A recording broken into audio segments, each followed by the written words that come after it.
Meu pai me renegou por eu não ser de sangue. Disse que eu não merecia nada do que ele construiu porque não carregava seus genes. 27 anos de vida juntos. E bastou um teste de DNA para ele me tratar como um estranho. Mas no aniversário dele, quando todos estavam reunidos, ele descobriu quem realmente era seu filho. E a verdade foi mais devastadora do que ele jamais poderia imaginar. Me chamo André. Tenho 32 anos. Cresci acreditando que Fernando, um empresário dono de uma rede de concessionárias no interior de São Paulo, era meu pai biológico. Ele sempre foi duro, exigente, mas eu achava que era só o jeito dele. Me formei em administração, trabalhei ao lado dele desde os 18 anos. Aprendi cada detalhe do negócio. Acordava às 5 da manhã para acompanhá-lo nas visitas às lojas. Ficava até tarde fazendo inventários, negociando com fornecedores. Ele nunca dizia que estava orgulhoso, mas eu via nos olhos dele uma espécie de aprovação silenciosa. Ou pelo menos era isso que eu queria acreditar. Minha mãe morreu quando eu tinha 17 anos. Câncer. Foi rápido e brutal. Depois disso, Fernando se fechou ainda mais, mergulhou no trabalho, e eu fiz o mesmo. O negócio cresceu. Abrimos mais 3 concessionárias. Dobramos o faturamento. Eu estava lá em cada expansão, em cada decisão estratégica. Não era só filho, eu era braço direito. Era o cara que segurava as pontas quando ele viajava, que resolvia as crises. Até que ele conheceu Mariana. Ela tinha 28 anos. Era gerente de marketing de um fornecedor. Bonita, ambiciosa, com aquele sorriso que prometia tudo. Fernando se apaixonou como um adolescente. 3 meses depois, estavam morando juntos. 6 meses depois, ela estava grávida. E foi aí que tudo começou a mudar. Mariana tinha um irmão. Rodrigo, formado em não sei o quê, trabalhava em não sei onde, mas de repente estava sendo contratado como gerente de operações de uma das concessionárias. Não sabia diferenciar um motor de um radiador, mas ganhava mais do que gerentes com 10 anos de casa. Fernando justificava dizendo que precisávamos de sangue novo, de ideias frescas. Eu engoli. Afinal, ele era meu pai. Um dia, Mariana sugeriu que Fernando fizesse um check-up completo. Tinha 58 anos. Pressão alta, histórico de problemas cardíacos na família. Fazia sentido. Ele foi. E junto com os exames de rotina, ela convenceu ele a fazer um teste de paternidade comigo. Disse que era importante para o futuro, para questões de herança, para ter certeza de que tudo estava documentado corretamente. Ele topou. 2 semanas depois, minha vida explodiu. O teste deu negativo. Eu não era filho biológico de Fernando. Ele me chamou no escritório dele, fechou a porta e jogou o papel na minha frente. Não tinha raiva, não tinha tristeza. Tinha apenas uma frieza que eu nunca tinha visto. Me disse que minha mãe o havia traído, que eu era fruto de uma mentira, que ele tinha desperdiçado 27 anos criando o filho de outro homem. Tentei argumentar, disse que não mudava nada, que eu sempre fui um bom filho, que estava ali com ele todos os dias. Ele levantou a mão me cortando. Me disse que eu tinha 1 semana para sair da empresa e da casa onde eu morava, uma propriedade que estava no nome dele, que Rodrigo assumiria minha posição, que o filho verdadeiro dele, o bebê que Mariana esperava, seria seu único herdeiro. Saí daquele escritório em choque. Rodrigo estava do lado de fora, encostado na parede, com um sorriso no rosto. Não disse nada. Não precisava. Se você já foi descartado por quem você amava, se já foi substituído como se não valesse nada, se inscreva neste canal. Aqui eu conto histórias de homens que descobriram que família não é sobre sangue. É sobre quem fica quando tudo desmorona. E sobre quem paga quando te trai. Nos dias seguintes, juntei minhas coisas. Não tinha muito. Roupas, alguns livros, meu notebook. A casa onde eu morava era da empresa, então tecnicamente era dele mesmo. Aluguei um apartamento pequeno na Zona Leste, longe de tudo que eu conhecia. Passei as noites em claro tentando processar o que tinha acontecido. Não era só a rejeição. Era a facilidade com que ele me descartou. 27 anos apagados em uma conversa de 10 minutos. O pior foi ver como todos na empresa reagiram. Ninguém me defendeu. Ninguém questionou. Rodrigo assumiu minha sala, minha mesa, até meu assistente, e começou a fazer mudanças. Mudanças idiotas. Trocou fornecedores de peças por outros mais baratos e com qualidade duvidosa. Mudou políticas de atendimento que levaram anos para serem construídas. Demitiu gente competente e colocou amigos dele no lugar. Eu acompanhava de longe. Não porque quisesse, mas porque ainda tinha contatos dentro da empresa. Pessoas que me respeitavam, que sabiam quanto eu tinha trabalhado. Eles me ligavam contando os desastres, reclamações de clientes aumentando, vendas caindo. 2 concessionárias que antes eram líderes de vendimento na região, começando a perder espaço para a concorrência. Fernando não via nada disso. Ou não queria ver. Estava ocupado demais sendo o pai dedicado que ia nas ultrassonografias com Mariana, postando fotos nas redes sociais, planejando o quarto do bebê. Rodrigo tinha carta branca. E Mariana estava construindo o futuro dela em cima das ruínas do que eu e Fernando tínhamos construído juntos. Foi então que recebi uma ligação de Carlos. Ele era contador da empresa há 15 anos, discreto, eficiente, invisível. O tipo de pessoa que sabe onde todos os corpos estão enterrados porque é quem preenche as planilhas. Ele me pediu para nos encontrarmos em um café distante, longe de onde alguém pudesse nos ver. Carlos estava nervoso. Mexia na xícara sem beber, olhava para os lados. Finalmente falou. Me disse que tinha notado movimentações estranhas nas contas da empresa. Transferências grandes para contas pessoais. Notas fiscais de serviços que nunca foram prestados. Fornecedores fantasmas. Tudo começou depois que Rodrigo assumiu. Valores que somavam quase 2 milhões de reais em 6 meses. Perguntei por que ele estava me contando isso. Carlos me olhou nos olhos e disse que Fernando não merecia o que estava acontecendo com a empresa dele, mas que também não merecia minha ajuda depois do que tinha feito comigo. Então ele estava me dando a informação para eu decidir o que fazer. Ele tinha cópias de tudo: extratos, transferências, e-mails entre Rodrigo e os fornecedores fantasmas, tudo documentado. Peguei os arquivos. Fui para casa. Passei a noite inteira analisando cada documento. Carlos tinha razão. Era um esquema bem montado. Rodrigo desviava o dinheiro. Mariana cobria com mudanças administrativas que ela justificava como modernização. E ninguém questionava por que Fernando confiava nela cegamente. O bebê não era só um filho. Era a garantia de que ela teria acesso à herança completa quando Fernando morresse. E pelo jeito que ele estava estressado, com a pressão e o trabalho, isso não demoraria muito. Eu tinha tudo nas mãos. Podia destruí-los. Podia ir à polícia, me entregar as provas, ver Rodrigo preso, ver Mariana perder tudo, ver Fernando descobrir que tinha trocado um filho leal por uma família de vigaristas. Mas aí pensei em outra coisa. O aniversário de Fernando era daqui a 1 mês. Ele sempre fazia uma festa grande, convidava clientes importantes, sócios, amigos. Era o evento social do ano para ele. E Mariana já estava planejando fazer dessa festa a apresentação oficial do bebê que acabara de nascer. O herdeiro verdadeiro. O filho de sangue. Sorri sozinho no apartamento escuro. Porque eu sabia exatamente o que fazer. E você? O que teria feito no meu lugar? Teria se vingado ou deixado pra lá?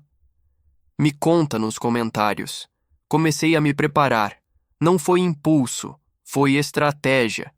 Passei as semanas seguintes organizando cada detalhe, cada prova, cada momento. Porque eu não queria apenas expor Rodrigo e Mariana. Eu queria que Fernando entendesse, na frente de todos que importavam para ele, o erro que tinha cometido. Queria que ele visse com os próprios olhos quem realmente se importava com o legado dele. Contratei um advogado, discreto, caro especializado em crimes financeiros. Mostrei todas as provas que Carlos tinha me dado. Ele analisou tudo e confirmou. Rodrigo podia pegar de 5 a 8 anos de prisão por apropriação indébita e lavagem de dinheiro. Mariana também estava envolvida. As digitais dela estavam em várias autorizações. O advogado perguntou se eu queria abrir um processo. Eu disse que não, ainda não. Paralelamente, comecei a reconstruir minha vida. Usei os contatos que tinha feito ao longo dos anos trabalhando com Fernando. Liguei para os clientes que eu tinha relacionamento próximo.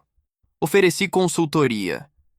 Dentro de 3 semanas, tinha 5 empresas me pagando para ajudá-las a otimizar suas operações. Não era o império de Fernando, mas era meu. E era limpo. A festa do aniversário foi marcada para um sábado. Seria na casa dele, uma propriedade grande com jardim, salão de festas, vista para um lago. O mesmo lugar onde ele tinha comemorado os últimos 10 anos. Mariana tinha contratado buffet de luxo, decoração cara, até uma banda. O convite dizia que seria uma celebração especial. O aniversário de 60 anos de Fernando e a apresentação oficial do pequeno Gabriel, seu filho de 3 meses. Eu não fui convidado, óbvio, mas na quinta-feira antes da festa, enviei um presente para Fernando, uma caixa elegante, embrulho discreto, cartão sem nome. Dentro, um pendrive e um bilhete simples, para você abrir na sua festa, de quem sempre foi seu filho de verdade. Sabia que ele abriria. Fernando era curioso, e a palavra filho ia cutucá-lo. No dia da festa, eu estava em casa. Não precisava estar lá pessoalmente para saber o que estava acontecendo. Tinha aliados. Carlos foi convidado. Afinal, ele era o contador da empresa. E tinha mais 2 pessoas que eu sabia que estariam lá. Gente que tinha trabalhado comigo, que sabia a verdade, que estava esperando o momento certo. A festa começou às 7 da noite. Às 8h30, Carlos me mandou mensagem. Ele abriu. Está no escritório, sozinho. Fernando tinha visto o conteúdo do pendrive, todas as transferências bancárias, todos os e-mails de Rodrigo combinando os desvios, todos os documentos das empresas fantasmas. E mais. Eu tinha incluído também um relatório mostrando como as decisões de Rodrigo tinham prejudicado as concessionárias. Queda de vendas, perda de clientes, aumento de reclamações. Tudo com números, gráficos, comparações com o período em que eu estava lá. Às 9h, Carlos mandou outra mensagem. Ele chamou Rodrigo e Mariana no escritório. Estão gritando. Às 9h20, meu telefone tocou. Era Fernando. Não atendi. Ele ligou mais 3 vezes. Eu deixei cair na caixa postal. Então ele mandou mensagem. André, precisamos conversar. Por favor. Esperei 15 minutos. Então respondi. Agora você quer conversar? Depois de me jogar fora como lixo? Depois de acreditar nela e não em mim? Ele respondeu na hora. Eu errei. Preciso te ver. Hoje. Eu sabia que ele estava desesperado. Sabia que a festa estava desmoronando, que os convidados estavam percebendo que algo estava errado, que Mariana e Rodrigo estavam sendo expostos e que Fernando, pela primeira vez em meses, estava enxergando a verdade. Respondi: vou aí, mas não por você, pelo que você destruiu. Se esta história está fazendo você sentir algo, se você acredita que há justiça no que está por vir, deixe seu like. É isso que mantém histórias como esta chegando até você. Cheguei na casa de Fernando às 10 da noite. O estacionamento ainda estava cheio de carros. A festa não tinha acabado, mas estava estranha. Música baixa, grupos de pessoas conversando em tom sério, olhares curiosos. Todos sabiam que algo tinha acontecido. A energia de celebração tinha virado tensão. Carlos me encontrou na entrada. Me disse que Rodrigo tinha saído pela porta dos fundos fazia meia hora, com 2 malas. Mariana estava no quarto com o bebê, trancada, recusando sair. Fernando estava no escritório esperando por mim. Os convidados mais próximos sabiam que tinha acontecido algo grave, mas não os detalhes, ainda. Entrei na casa. Alguns me reconheceram. Vi surpresa nos rostos. Um dos sócios mais antigos veio até mim, apertou minha mão e disse baixo: "Sempre soube que você era o filho de verdade dele." Não respondi. Só continuei andando. O escritório de Fernando ficava no segundo andar. Porta de madeira maciça, sempre fechada durante as festas. Bati. Ele disse para eu entrar. Quando abri a porta, vi um homem destruído. Fernando estava sentado atrás da mesa, o rosto nas mãos, cabelo despenteado. Tinha envelhecido 10 anos em 3 meses. Na mesa, papéis espalhados, os documentos do pendrive impressos. Ele levantou os olhos quando me viu. Tentou falar, mas a voz falhou. Tentou de novo. "André, eu..." Levantei a mão cortando ele, do mesmo jeito que ele tinha feito comigo naquele dia. "Não, você vai me ouvir primeiro." Comecei devagar, controlado. Falei sobre cada madrugada que acordei para trabalhar ao lado dele. Cada final de semana que passei revisando planilhas enquanto meus amigos saíam. Cada decisão difícil que tomamos juntos. Cada vez que defendi a reputação da empresa como se fosse minha própria, porque para mim era. Eu não trabalhava só por salário. Trabalhava porque achava que estava construindo algo com o meu pai. Fernando tentou me interromper. Eu não deixei. Continuei. Falei sobre o dia que ele jogou aquele papel na minha frente. Sobre como me tratou como fraude, como mentira, como 27 anos foram apagados porque um teste de laboratório disse que não compartilhávamos DNA. Como se família fosse só biologia. Como se amor fosse só genética. "Você me trocou por eles", eu disse, apontando para os papéis na mesa. "Por uma mulher que via você como banco e um ladrão que via sua empresa como cofre aberto. E o pior é que você escolheu acreditar neles e não em mim. Não porque eles provaram algo, mas porque eu não tinha o sangue certo." Fernando estava chorando agora. Lágrimas escorrendo pelo rosto, mãos tremendo. Eu fui um idiota completo. "Mariana, ela me convenceu de que você sempre quis apenas o dinheiro. Que estava esperando eu morrer para ficar com tudo. Ela plantou essa semente e eu deixei crescer." "E você acreditou", respondi. "É porque foi mais fácil acreditar na mulher bonita de 28 anos que massageava seu ego do que no filho que passou uma vida inteira provando lealdade." Ele se levantou, veio em minha direção. "Me perdoa. Por favor. Eu sei que não mereço, mas me dá uma chance de consertar isso. A empresa é sua. Pode voltar, pode assumir tudo. Mariana vai embora, Rodrigo já foi. Você é meu filho, o único que importa." Olhei para ele. E pela primeira vez desde aquele dia no escritório, eu estava no controle. Ele estava implorando. Ele estava desesperado. Ele finalmente entendia o que tinha perdido. Mas havia algo que ele ainda não sabia. Algo que mudaria tudo mais uma vez. Peguei meu celular, abri uma pasta de fotos, entreguei para ele. "Antes de você decidir qualquer coisa, precisa ver isso." Fernando pegou o celular, começou a passar as fotos. E a cada imagem, o rosto dele ficava mais pálido. Porque o que eu tinha descoberto na última semana mudava absolutamente tudo. E finalmente revelaria quem era o verdadeiro filho dele. As fotos eram de documentos. Documentos que eu tinha conseguido através de um investigador particular que contratei 2 semanas atrás. Não para me vingar, mas porque algo não fazia sentido. Mariana tinha aparecido na vida de Fernando rápido demais. Tinha engravidado rápido demais. Tinha convencido ele a fazer o teste de paternidade comigo rápido demais. Era calculado demais para ser coincidência. E eu estava certo. O investigador descobriu que Mariana e Rodrigo não eram apenas irmãos. Eram sócios em um esquema que já tinha funcionado antes. 3 vezes.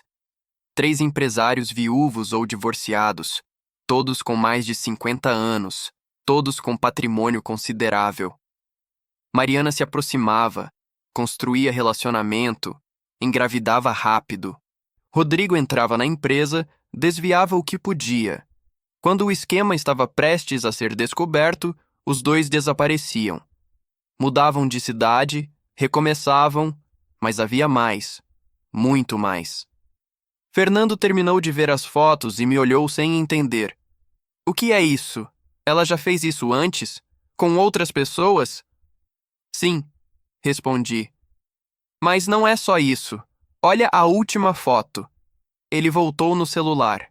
A última foto era um exame de paternidade. Um exame diferente, recente. Eu tinha pedido para o investigador conseguir uma amostra de DNA do bebê Gabriel quando Mariana o levou para a consulta de rotina na clínica. Tinha sido caro, tinha sido complicado, mas eu precisava ter certeza. Fernando leu o resultado. Uma vez, 2 vezes, 3 vezes. A cor sumiu do rosto dele completamente. Gabriel não era filho dele. O exame mostrava 0 compatibilidade genética. Fernando não era o pai biológico do bebê que Mariana tinha dito ser seu filho. O bebê que ela tinha usado para garantir posição na herança. O bebê que era a razão de tudo. Ela te enganou desde o começo, eu disse. O bebê provavelmente é de algum ex-namorado ou até do Rodrigo, considerando como esse esquema é bem rodado. Ela sabia que você queria um herdeiro biológico depois de descobrir sobre mim. Então, ela te deu exatamente o que você queria. Ou o que você achava que queria. Fernando sentou pesado na cadeira. Parecia que ia desmaiar. Ela mentiu sobre tudo. Tudo. Igual você mentiu para si mesmo, respondi. Você tinha um filho de verdade, não por DNA, mas por escolha, por presença, por lealdade. Minha mãe me criou como seu filho. Você me criou como seu filho. Eu agi como seu filho durante 27 anos. Mas você jogou tudo fora porque um papel disse que não compartilhávamos genes. Ele tentou falar, mas eu continuei. Sabe qual é a diferença entre eu e Gabriel? Eu escolhi ser seu filho todos os dias durante quase 3 décadas. Gabriel nunca vai escolher porque nem é seu para começar. E Mariana escolheu você como vítima, como marca. Você confundiu biologia com família e perdeu as duas. Fernando estava destruído, completamente destruído. O que eu faço agora? Como eu conserto isso? Olhei para ele por um longo momento. Pensei em tudo que tinha passado. A rejeição, a humilhação, as noites em claro. Pensei na facilidade com que ele me descartou. Mas também pensei nos 27 anos antes disso. Nas manhãs no café antes de ir para as concessionárias, nos churrascos de domingo, na mão dele no meu ombro quando minha mãe morreu. Você não conserta, respondi finalmente. Alguns pratos, quando quebram, não colam de volta. Mas vou te dar uma coisa que você não me deu. Uma escolha. Coloquei um envelope na mesa. Aqui tem 2 documentos. Um é uma denúncia formal contra Rodrigo e Mariana com todas as provas. O outro é uma proposta de sociedade. 50% da empresa para mim. Você escolhe qual assinar. Fernando abriu o envelope com mãos trêmulas. Leu os 2 documentos. Olhou para mim. E se eu assinar os 2? Aí você prova que aprendeu alguma coisa. Respondi. Que família não é quem nasce do seu sangue, é quem sangra por você quando precisa. Ele pegou a caneta. Assinou os 2 documentos sem hesitar. Quando terminou, se levantou e tentou me abraçar. Eu dei um passo para trás. Ainda não. Primeiro você desce naquela festa e conta para todos os seus convidados a verdade. Sobre Rodrigo, sobre Mariana, sobre Gabriel e sobre quem realmente é seu filho. Fernando assentiu, limpou o rosto, endireitou a postura, pegou os papéis e descemos juntos. A festa ficou em silêncio quando Fernando começou a falar. Ele contou tudo, cada detalhe, a fraude, o desvio, a mentira sobre Gabriel e o erro dele comigo. Quando terminou, olhou para mim e disse alto, para todos ouvirem: André é meu filho, O único que importa. Porque família não é sobre DNA. É sobre quem fica quando tudo desmorona. Não foi um final feliz e instantâneo. A confiança não se reconstrói em um dia. Levou meses para começarmos a trabalhar juntos de novo. Rodrigo foi preso 3 semanas depois. Mariana desapareceu com o bebê, mas a polícia ainda está atrás dela. As concessionárias levaram 1 ano para se recuperar totalmente do estrago. Fernando e eu hoje temos uma relação diferente. Não é pai e filho como antes. É algo novo. 2 homens que aprenderam que família é verbo, não substantivo. É algo que você faz, não algo que você é. E toda vez que olho para ele, lembro do que disse naquela noite.